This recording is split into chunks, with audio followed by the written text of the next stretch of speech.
ನಮಸ್ಕಾರ. ಭಾರತದ ಸ್ವಾತಂತ್ರ್ಯ ಸಂಗ್ರಾಮ ಅಂದ್ರೆ ನಮಗೆಲ್ಲ ಎಷ್ಟೊಂದು ವೀರರ ಹೆಸರುಗಳು ನೆನಪಾಗ್ತವೆ. ಆದ್ರೆ ಇತಿಹಾಸದ ಪುಸ್ತಕಗಳಲ್ಲಿ ದಾಖಲಾಗದ, ಜನರ ನೆನಪಿನಿಂದ ಮರೆಯಾದ ಹೀರೋಗಳ ಕಥೆಗಳು ಸಾವಿರಾರಿವೆ. ಇವತ್ತು ನಾವು ಅಂತಹ ಒಬ್ಬ ಮಹಾನ್ ಶೂರ, ಕಿತ್ತೂರಿನ ಸ್ವಾಭಿಮಾನದ ಪ್ರತೀಕವಾಗಿದ್ದ ಅಮಟೂರು ಬಾಳಪ್ಪನವರ ಸಾಹಸದ ಕಥೆಯನ್ನ ತಿಳಿಯೋಣ. ಬನ್ನಿ, ಒಂದು ಪ್ರಶ್ನೆಯೊಂದಿಗೆ ಈ ಕಥೆಯನ್ನ ಶುರು ಮಾಡೋಣ.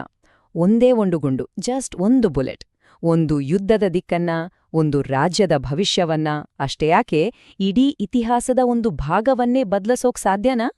ಈ ಕಥೆ ಮುಗಿಯೋ ಹೊತ್ತಿಗೆ ಈ ಪ್ರಶ್ನೆಗೆ ಉತ್ತರ ಖಂಡಿತ ಸಿಗುತ್ತೆ. ಸರಿ, ಹಾಗಾದ್ರೆ ಆ ಉತ್ತರವನ್ನು ಹುಡುಕೊಂಡು ಹೋಗೋಣ ಬನ್ನಿ.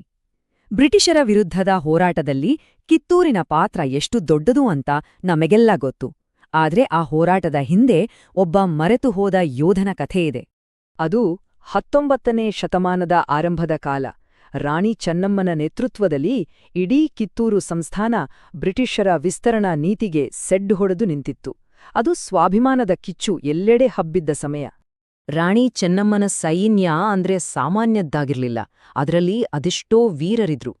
ಅವರ ನಡುವೆ ಆ ಭಾಗದ ಜನಪದ ಹಾಡುಗಳಲ್ಲಿ ಇವತ್ತಿಗೂ ಜೀವಂತವಾಗಿರುವ, ಆದರೆ ನಮ್ಮ ಇತಿಹಾಸದ ಪುಸ್ತಕಗಳಲ್ಲಿ ಎಲ್ಲೋ ಕಳೆದು ಹೋಗಿರುವ ಒಬ್ಬ ಮಹಾನ್ ವೀರನಿದ್ರು.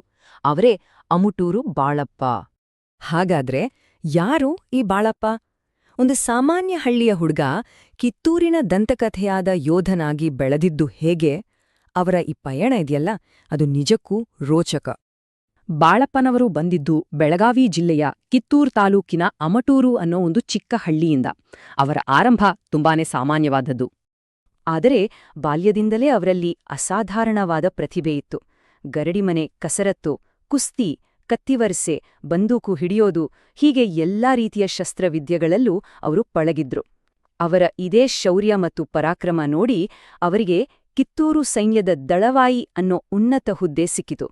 ದಳವಾಯಿ ಅಂದ್ರೆ ಸುಮ್ನೆ ಅಲ್ಲ, ಅದು ಇವತ್ತಿನ ಕಮಾಂಡರ್ ಇನ್ ಚೀಫ್ ಇದ್ಹಾಗೆ. ಇಡೀ ಸೈನ್ಯವನ್ನ ಮುನ್ನಡೆಸುವ, ಯುದ್ಧದ ತಂತ್ರಗಳನ್ನ ರೂಪಿಸುವ ಬಹುದೊಡ್ಡ ಜವಾಬ್ದಾರಿ ಅದು.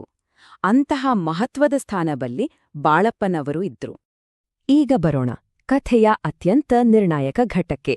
ವರ್ಷ 1824. ಇದೇ ವರ್ಷದಲ್ಲಿ ಹಾರಿದ ಒಂದೇ ಒಂದು ಗುಂಡು ಕಿತ್ತೂರಿನ ಹಣೆಬರಹವನ್ನೇ ಬದಲಿಸಿ ಒಂದು ಐತಿಹಾಸಿಕ ಗೆಲುವನ್ನ ತಂದುಕೊಡ್ತು. ನೋಡಿ, ಆ ಘಟನೆಗಳು ನಡೆದಿದ್ದು ಹೀಗೆ. 1824ರಲ್ಲಿ ಬ್ರಿಟಿಷ್ ಕಲೆಕ್ಟರ್ ಥ್ಯಾಕರೆ ಕಿತ್ತೂರನ್ನ ಹೇಗಾದ್ರೂ ಮಾಡಿ ವಶಪಡಿಸ್ಕೋಬೇಕು ಅಂತ ಪ್ಲಾನ್ ಮಾಡ್ತಾನೆ. ಅಕ್ಟೋಬರ್ ತಿಂಗಳಲ್ಲಿ ಬ್ರಿಟಿಷ್ ಸೈನ್ಯ ಬಂದು ಕಿತ್ತೂರು ಕೋಟೆಗೆ ಮುತ್ತಿಗೆ ಹಾಕತ್ತೆ. ಆಗ ಥ್ಯಾಕರೆ ಕೋಟೆಯ ಬಾಗಿಲನ್ನ ಮುರಿರಿ ಅಂತ ಆರ್ಡರ್ ಮಾಡ್ತಾನೆ. ಆ ಕ್ಷಣ ಅದೇ ಕಥೆಯ ಟರ್ನಿಂಗ್ ಪಾಯಿಂಟ್. ಅದರ ಪರಿಣಾಮವೇ ಕಿತ್ತೂರಿಗೆ ಸಿಕ್ಕ ಮೊದಲ ಐತಿಹಾಸಿಕ ಜಯ. ಒಮ್ಮೆ ಆ ಕ್ಷಣವನ್ನು ಕಲ್ಪನೆ ಮಾಡಿಕೊಳ್ಳಿ. ಬ್ರಿಟಿಷರ ಬೃಹತ್ ಸೈನ್ಯ ಕೋಟೆಯ ಬಾಗಿಲಲ್ಲೇ ನಿಂತಿದೆ. ಒಳಗಡೆ ಕಿತ್ತೂರಿನ ಸೈನಿಕರು. ಇಡೀ ಸಂಸ್ಥಾನದ ಭವಿಷ್ಯ ಅಕ್ಷರಶಃ ತೂಗುಯಾಲೆಯ ಮೇಲಿತ್ತು. ಅಂತಹ ಉದ್ವಿಗ್ನ ಪರಿಸ್ಥಿತಿಯಲ್ಲಿ ಇತಿಹಾಸದ ಪುಟಗಳಲ್ಲಿ ದಾಖಲಾದಂತೆ ಬಾಳಪ್ಪನವರು ತಮ್ಮ ಗುರಿತಪ್ಪದ ಗುಂಡಿನೇಟಿನಿಂದ ಕೇವಲ ಒಂದೇ ಒಂದು ಗುಂಡನ್ನ ಫೈರ್ ಮಾಡ್ತಾರೆ.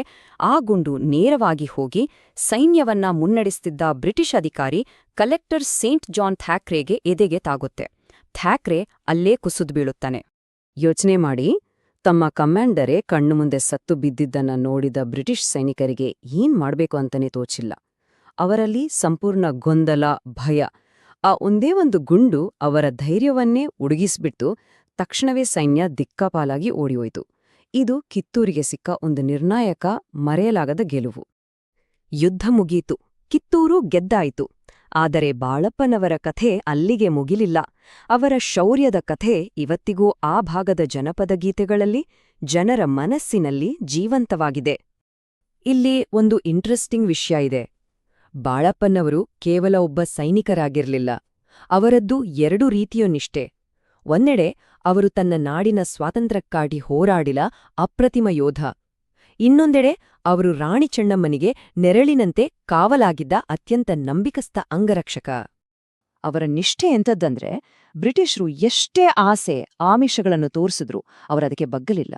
ತಮ್ಮ ಕೊನೆಯ ಉಸಿರಿರೋವರೆಗೂ ಕಿತ್ತೂರಿನ ಸ್ವಾಭಿಮಾನಕ್ಕಾಗಿಯೇ ಹೋರಾಡಿದ್ರು. ಅವರ ಈ ತ್ಯಾಗದ ನೆನಪಿಗಾಗಿ ಇವತ್ತು ಕಿತ್ತೂರಿನಲ್ಲಿ ಮತ್ತು ಅವರ ಹುಟ್ಟೂರಾದ ಅಮಟೂರಿನಲ್ಲಿ ಸ್ಮಾರಕಗಳಿವೆ. ಅಷ್ಟೇ ಅಲ್ಲ, ಉತ್ತರ ಕರ್ನಾಟಕದ ಲಾವಣಿ ಹಾಡುಗಳಲ್ಲಿ ಅವರ ವೀರಗಾಥೆ ಇವತ್ತಿಗೂ ಜೀವಂತವಾಗಿದೆ. ಈ ಇಡೀ ಕಥೆಯನ್ನ ಕೇಳಿದ ಮೇಲೆ ಮನಸ್ಸಲ್ಲಿ ಒಂದು ಪ್ರಶ್ನೆ ಮೂಡುತ್ತಲ್ವಾ?